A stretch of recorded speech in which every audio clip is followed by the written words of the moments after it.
ఉద్యోగుల సంక్షేమం. ఉద్యోగ సంఘాల సలహాలు సూచనలతో కోరిన తర్వాత ఉద్యోగుల భవిష్యత్ నిధి మరియు పెన్షన్ ప్రక్రియలను సజావుగా మరియు కాగితరహితంగా చేస్తున్నాం. ఈ డిపిసి మాడ్యూల్ ద్వారా ప్రమోషన్ ప్రక్రియ ఆన్లైన్ చేయబడింది.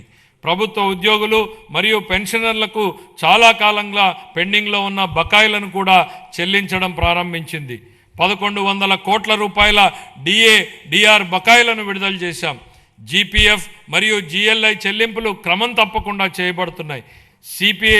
సిపిఎస్ ఉద్యోగులకు వారి పిఆర్ఏఎన్ అకౌంట్లో ప్రభుత్వ వాటాతో కలిసి ఎప్పటికప్పుడు కాంట్రిబ్యూషన్ జమ చేస్తున్నాం. మహిళా ఉద్యోగులకు వారి వృత్తి మరియు వ్యక్తిగత జీవితాలలో సమతుల్యతను పెంపొందించే దిశగా సర్వీసులో ఎప్పుడైనా పిల్లల సంరక్షణ సెలవులను పొందేందుకు వీలుగా పిల్లల వయోపరిమితిని తొలగించాము.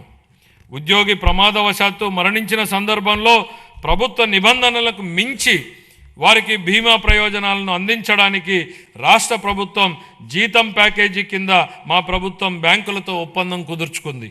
మా ప్రభుత్వం వివిధ కేటగిరీలలో 30,607 ప్రభుత్వ ఉద్యోగాలను భర్తీ చేసింది. గత ప్రభుత్వ హయాంలో ఆరోగ్య రంగం గత ప్రభుత్వ హయాంలో బకాయిలు చెల్లించని కారణంగా ఆరోగ్య వ్యవస్థలు ఇబ్బందులు ఎదుర్కొన్నాయి. దీనితో చాలా కుటుంబాలపై ఆర్థిక భారం మోపబడి ఆర్థికంగా మానసికంగా చాలా బాధపడ్డారు. గత ప్రభుత్వ ఆరోగ్య రంగానికి చెల్లించవలసిన 6,486 కోట్ల రూపాయలు బకాయిలను చెల్లించకుండా వదిలేసింది.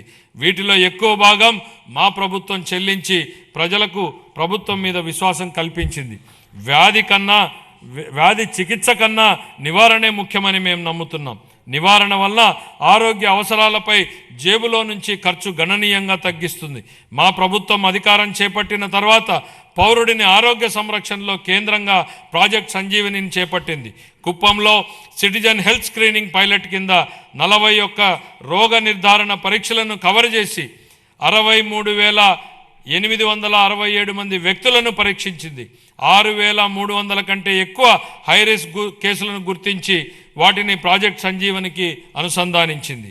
2026-27 సంవత్సరానికి ఆరోగ్య వైద్య మరియు కుటుంబ సంక్షేమ శాఖకు 19,306 కోట్లు కేటాయించాలని నేను ప్రతిపాదిస్తున్నాను.